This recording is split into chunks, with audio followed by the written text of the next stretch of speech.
Welcome back to Girl Talk. We are here today filming at the Montage, and it is a beautiful store, and they're going to talk to us a little later about not only how to attire your home, but yourself as well. And first we have Dr. Amy Surgeon from Excellence in Dentistry. Welcome back. Thanks.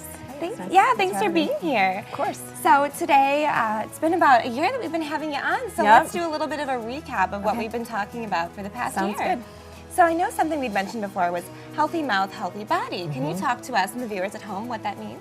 Yeah, so the first thing we talked about is about a year ago was how our oral health is related to different things that are going on in our body. So the systemic health of our body and why it's so important, because something that is going on in your mouth can present as a problem elsewhere.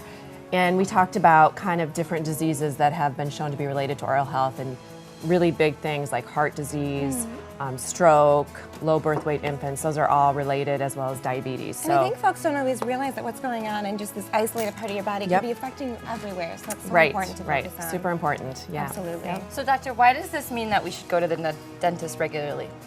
I think the biggest thing that people don't think about is if they're having a problem, they may not know. So a lot of people don't have any symptoms of some of the problems that can occur in your mouth. So you may have gum disease, you don't know it. Maybe your gums bleed, maybe they don't. But this can be a big sign of a problem, and you really don't know that there's not a problem until you go. So I hear that a lot from people, well, nothing hurts, everything's fine. I'm like, well, we get up there and look really close. Yes, stuff's going on. We'll let you know, but don't assume everything's okay. Right. That's so true. A lot of people do wait until there's a problem or pain. Now, before the cameras were rolling, you and I were talking about October is Breast Cancer Awareness Month, and how that actually does tie in with dental health as well. Go ahead and elaborate. So we went into detail last October, but just generally, what studies have shown is that people that have poor oral health, namely periodontal disease, have an increased incidence for breast cancer.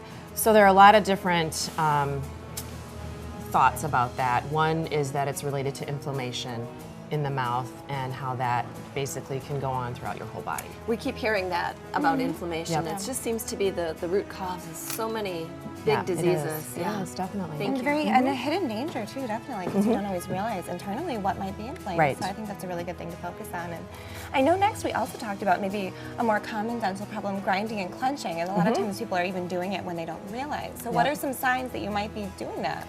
It is really common, and that's why I like to bring it up. So a lot of people, when they wake up, have sore muscles in their face, sore temporomandibular joints, even headaches. Just feeling tension all over. Some people also complain of just generalized overall teeth sensitivity. Interesting. And all those things can be related to grinding or clenching throughout the night. And now, is that most commonly done at night when people are sleeping? It's common at night. It's also unknown. So it's really hard to tell if you're doing it. People do it during the day, but they're more aware of that. Sure. They remember, oh, I was clenching my teeth, when I get stressed. I catch myself at work all the time. Like, at least relax. And you're like, oh, relax your jaw. Why does my face hurt right now? Right. Okay, and then a cap on children as well. Children. When should they start going to the dentist? How frequently? And then can we recap with that? Yep, so the old school is by the age of 3. New thing, get your child in by the age of 1. We just want them to get used to coming to see us. We also want to prevent any problems early. Right. Again, you can't always see a problem. The child obviously doesn't verbalize things well when they're young. So you don't always know that there's a problem. So get the child in early to get them used to seeing us. Didn't you say that they're it's more common now to have cavities already by the time of one so or 2? common. I see a lot of kids that have cavities between 1 and 3. And they can't verbalize it. Like I mean, how do you know? Wow. Right. Almost out of time. We spent a lot of time talking about tooth whitening as well. Yes, we did. So the bottom line for folks in deciding which method is right for them. I really think you want to be sure that there's no problems going on in your mouth. If you do whitening and you have cavities or recession, it can be really sore. So again, I do recommend you just be sure that everything's healthy in your mouth before you try whitening, whether it be over the counter or at the dental office. Yeah. And I think you get more bang for the buck when you come in to see. We do have stronger materials. Yeah, we do. See, if you have any more questions on these topics or anything else related to dentistry, go see Dr. Amy Surgeon with Excellence in Dentistry. It was a pleasure having you on today. Thanks for having me. Thank you so much. We'll be right back with Kim and Pam from the Montage. Stay tuned on Girl Talk.